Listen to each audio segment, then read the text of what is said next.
Hello दोस्तों, आज हम पढ़ेंगे बीएड सेकेंड ईयर में कार्य शिक्षा, गांधी जी की नई तालीम एवं सामुदायिक सहभागिता का यूनिट फर्स्ट पढ़ेंगे। कार्य एवं शिक्षा बीएड सेकेंड ईयर का। इसमें देखते हैं विस्तृत उत्तरीय प्रश्न जो कि 2020 में आया है। कार्य का अर्थ स्पष्ट कीजिए। कार्य तथा श्रम के महत्व की व्याख्या कीजिए। कार्य के अर्थ तथा संप्रत्यय की विस्तृत व्याख्या कीजिए। कार्य समुदाय के आजीविका के अवसरों को बढ़ाने में किस प्रकार सहायक है। इसमें इम्पोर्टेंट क्वेश्चन आंसर हम देखेंगे।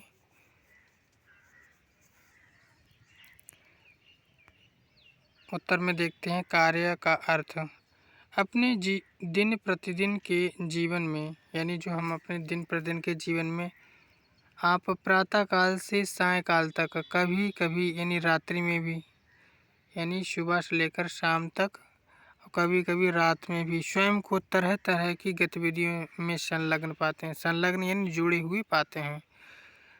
कुछ गतिविधियों में आप पाएंगे कि आपका मस्तिष्क भिन्न भिन्न इंद्रियों के साथ क्रियाशील है, तो कुछ में आपके हाथ और पैर अधिक क्रियाशील हैं। जब आपका मस्तिष्क सक्रिय है तब आप इसे मानसिक कार्य की संज्ञा देंगे, और जब आप हाथ पैरों से अधिक काम लेते हैं तब आप उसे शारीरिक कार्य की संज्ञा देंगे। दोनों ही प्रकार के कार्य आपके जीवन का अभिन्न अंग है, क्योंकि जीवन की आवश्यकताओं की पूर्ति और शारीरिक व मानसिक स्वास्थ्य दोनों के लिए दोनों के लिए कार्य जरूरी है, चाहे मानसिक हो या शारीरिक स्वास्थ्य, दोनों के लिए जरूरी है। सामान्य रूप से कार्य के बारे में धारणा है कि यह ऐसी गतिविधि है जिसमें शारीरिक श्रम लगता है। स्वयं के लिए अथवा समाज के लिए किसी तरह के उत्पादन की दशा में किया गया शारीरिक श्रम कार्य कहलाता है।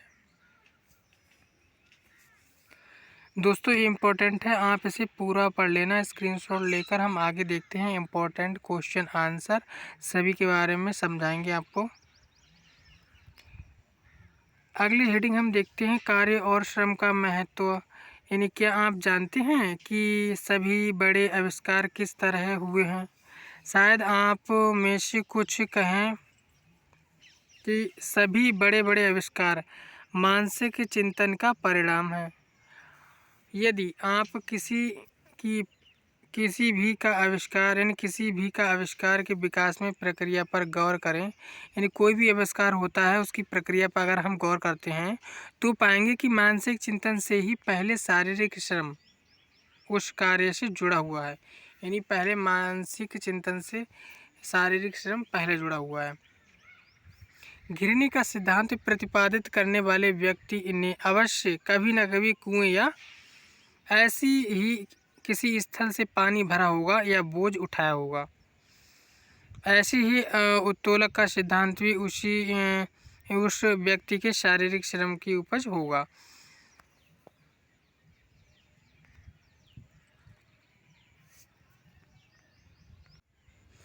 आप जिस घर में रहते हैं उसके निर्माण में किसका श्रम निहित है। उस घर में लगी ईंट को बनाने में, ईंट सीमेंट आदि की ढुलाई में, दीवार खड़ी करने में, छत के लिए झूला बनाने, लिंटर डालने में, पुताई करने में जिसका श्रम लगा होगा, यानी किसका श्रम लगा होगा। घर आंगन से लेकर सार्वजनिक स्थलों की सफाई बनाए रखने में किसका श्रम संलग्न है। कार्य और आजीविका का आपस में घनिष्ठ संबंध है। इस संबंध को समझने से पहले आजीविका को परिभाषित करना जरूरी है। आजीविका जीविकोपार्जन के लिए किया जाने वाला कार्य है। आप आजीविका को किस रूप में परिभाषित करते हैं। एक लुहार दिन भर श्रम करके फावड़े तैयार करता है और उसे बेचता है, बदले में उसे धन मिलता है।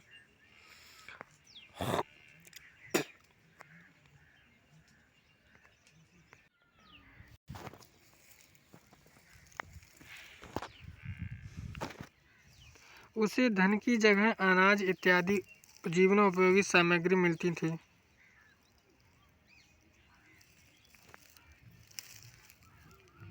भारत जैसे देश की अधिकांश जनसंख्या कामगार है, जिसे अपनी आजीविका के लिए शारीरिक श्रम को आवश्यक युक्ति के रूप में अपनाना होता है।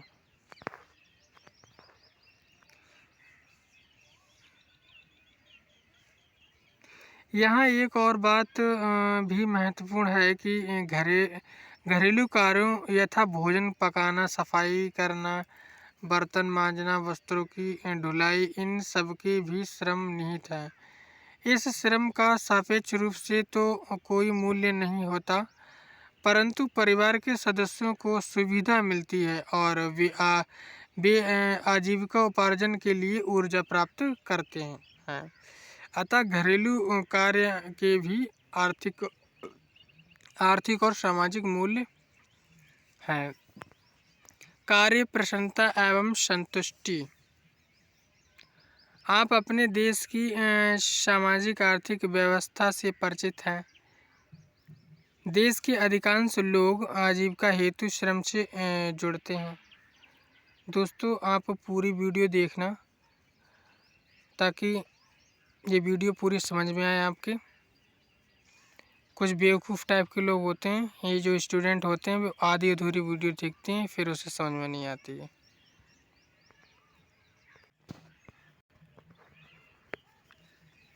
सूर्य उदय के साथ ही चिड़ियों का दाना चुगने के लिए उड़ाने भरने, किसी भी अनपेक्षा स्थिति पर कुत्तों का भौंकना या चौंकना,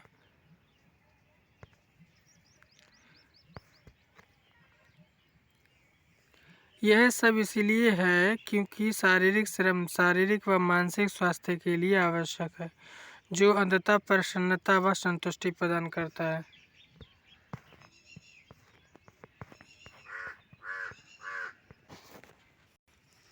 कार्य शिक्षा की अवधारणा एवं अर्थ। हर देश में शिक्षा का मुख्य उद्देश्य एक ऐसी शिक्षा व्यवस्था का विकास करना होता है जो अपने नागरिकों को अपनी प्रतिभा और हुनर के विकास का मौका दे, जिनकी ज़रूरत उसे जीवन भर रहती है। इसके लिए यह सुनिश्चित करना जरूरी है कि शारीरिक श्रम को शिक्षा से जोड़ा जाए, यानी कि कार्य शिक्षा को भौतिक व्यवस्था का अभिन्न अंग बनाया जाए।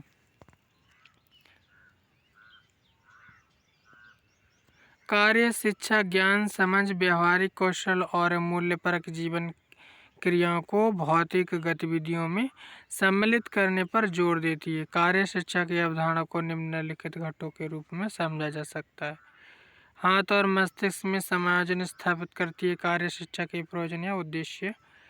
भौतिक क्रियाओं में अंतर्निहित समाजोपयोगी शारीरिक श्रम। कार्य करने के द्वारा सीखने के सिद्धांत पर आधारित समुदाय के लिए उपयोगी सेवाएं या उत्पादक कार्यों के लिए परिलक्षित होती है। कार्य शिक्षा में अंतर्निहित कार्य व्यावसायिक तत्परता तथा उत्पादन संबंधी कुशलता में वृद्धि व विकास हेतु कार्य जगत से परिचित करवाते हैं। कार्य शिक्षा की सफलता के लिए जरूरी विचारों का खुलापन, कल्पनाशीलता एवं रचनात्मकता दृष्टिकोण।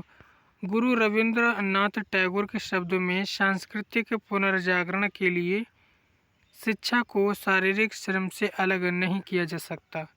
प्रत्येक विद्यार्थी को अपने विशिष्ट समुदाय के दायरे के बाहर विशाल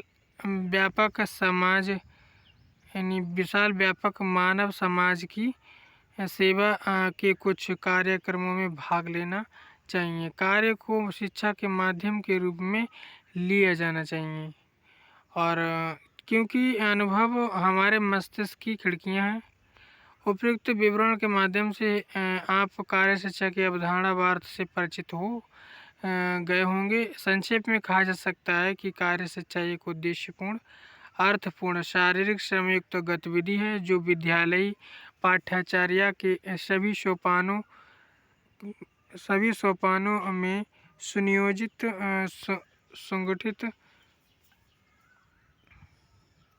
संगठित रूप से समायोजित होती है और उत्पादन अथवा सामाजिक सेवा के रूप में परिलक्षित होती है।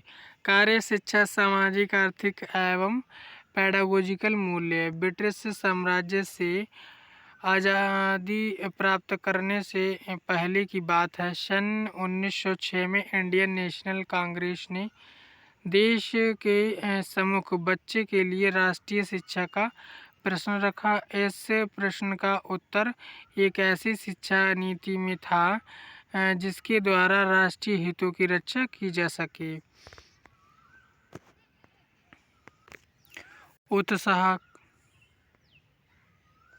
उत्साह किसी कार्य को उसके अंजाम तक पहुंचाया जा सकता है जब व्यक्ति के अंदर उत्साह भरा हो। महत्वाकांक्षा, व्यक्ति को सकारात्मक महत्वाकांक्षी होना चाहिए, क्योंकि महत्वाकांक्षा के अभाव में व्यक्ति भले ही साधारण सफलता प्राप्त कर ले, लेकिन बड़े स्तर पर उसकी सफलता संदिग्ध रहती है। आलस्य का त्याग। आलस्य मनुष्य का सबसे बड़ा शत्रु है। आप कितने भी महत्वाकांक्षी क्यों ना हो अथवा आपका लक्ष्य कितना ही बड़ा क्यों ना हो, आप आलसी हैं तो जीवन में शायद ही कुछ कर पाएंगे।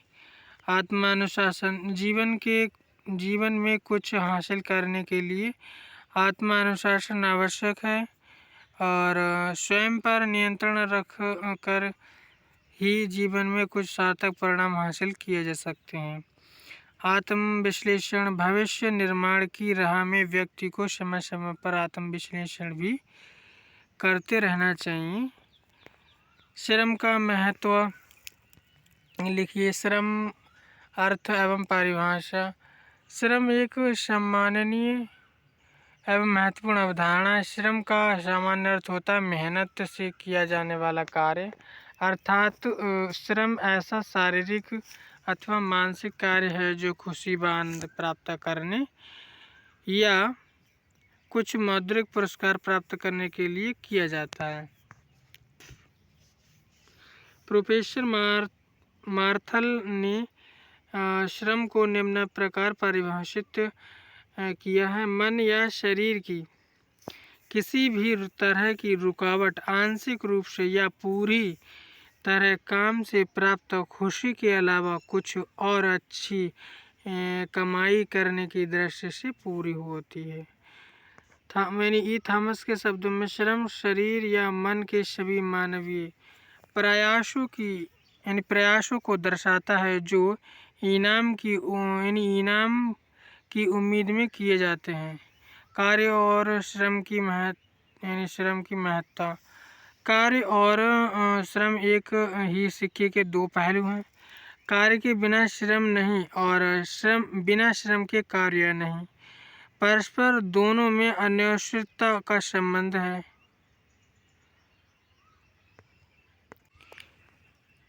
बच्चे अनेक परिवार के घरेलू कार्यों से जुड़ जाते हैं, जैसे खाना पकाना, सफाई करना, बागवानी, खेती का कार्य। आज के पाठ्यक्रम में श्रम के लिए लगभग कोई जगह नहीं है, जबकि कार्य को श्रम को पाठ्यक्रम का हिस्सा बनाया जाना नितांत आवश्यक है। कार्य एवं श्रम का महत्व। कार्य और श्रम बालकों की संज्ञानात्मक, सामाजिक व भावात्मक क्षमताओं का विकास करते हैं। बालकों को दिमाग के साथ साथ हाथों के कौशल सीखने में भी मदद मिलती है।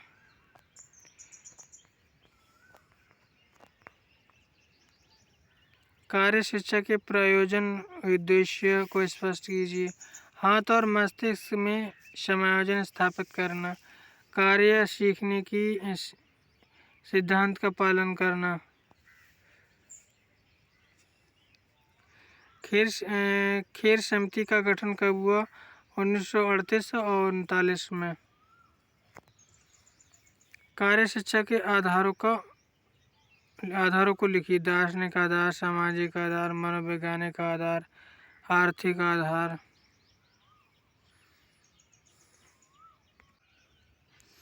शिल्प कला का आर्थिक महत्व। शिल्प कला या शिल्प शिक्षा शिल्प शिक्षा का काम की गुणवत्ता बढ़ती है। आर्थिक महत्व, शिल्प शिक्षा के काम की गुणवत्ता बढ़ती है। जब मस्तिष्क सक्रिय होता है तो उसे मानसिक कार्य की संज्ञा दी जाती है। कार्य शिक्षा के क्षेत्र में समुदाय एवं सांस्कृतिक कार्य होते हैं।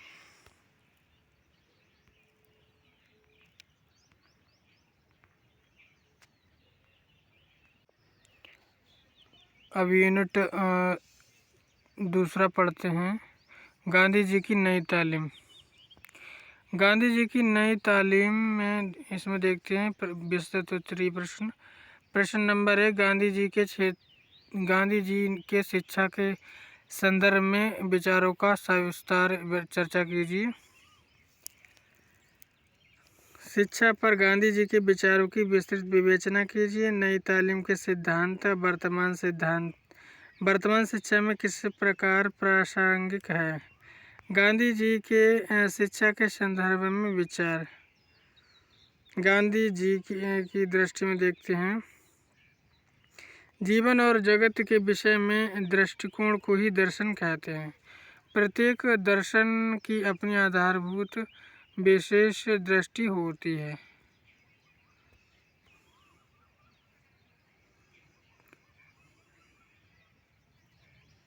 गांधी ना ग्रंथनिष्ठ बने, ना गुरुनिष्ठ, ना व्यक्तिनिष्ठ, ना संप्रदायनिष्ठ। उन्हें किसी वाद या मत विशेष की भी निष्ठा नहीं थी। उन्हें केवल एक ही निष्ठा थी, सत्यनिष्ठा। उनकी सत्यनिष्ठा किसी ग्रंथ या सिद्धांत से फलित नहीं थी। यह तो उनकी स्वतः अनुभूत और स्वतः प्रयुक्त एक प्रायोगिक निष्ठा थी। विकल्प का तार्किक आधार। सामान्यतः हमारी निष्ठाओं का बुरा हाल है, या तो हम किसी निरपेक्ष एकांतिक दृष्टिकोण के अभ्यस्त हो गए हैं और उसी को चरम सत्य मान बैठे हैं। यह वैकल्पिक दृष्टि है। कुछ लोग कहते हैं कि वैकल्पिक वाक्य पूर्णतया नियोजक होते हैं, क्योंकि विकल्प चाहे जो भी हो वह तो उद्देश्य का ही होगा, और एक ही साथ एक उद्देश्य के अनेक विकल्प संभव नहीं है। यदि हमें कभी भी एक से अधिक विकल्प दिखते हैं तो वे भ्रामक हैं और बातचीत में हमारे ढीले ढाले अभ्यास और संस्कार के कारण ही हैं।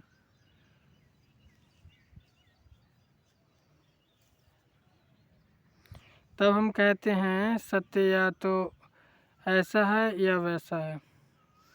विकल्प का मनोवैज्ञानिक आधार। विकल्प के चयन स्वाभाविक, बिना विकल्प के चयन का कोई अर्थ नहीं है। लेकिन विकल्प प्रायः दो विरोधी तत्वों के लिए ही होते हैं, जिनसे एक हम ग्रहण करते हैं और दूसरा अस्वीकार करते हैं। दो विकल्पों के परे वियोजन की अपनी सीमाएं हैं। बोसान-केट ने अनज्ञाधारित वियोजन की चर्चा की है, जिसे लातजे ने वियोजन का चरम रूप माना है। प्रोफेसर टायनबी ने इसका समर्थन करते हुए बताया है कि सत्य तो जानने की विभिन्न दृष्टियां हैं।